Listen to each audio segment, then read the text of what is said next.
To turn your daytime images into a night scene like this, here's what you need to do.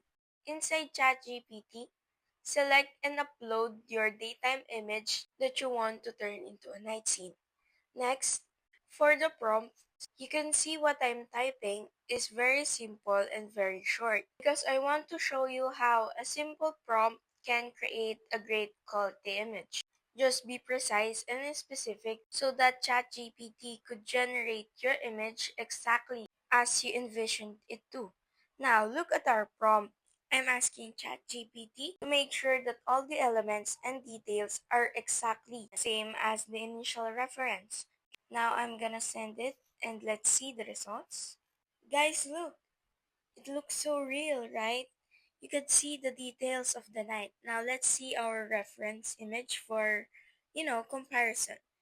Would you look at that daytime image I got from Pinterest and look at our result? I'm sure that if you show this to other people, they wouldn't believe that this is made by ChatGPT. So now you know that even a simple prompt like mine, you could create your daytime image into a night scene with just a simple click. Alright, so now you know how to turn your daytime photo into a night scene like this. Watch this playlist to get more image prompt ideas.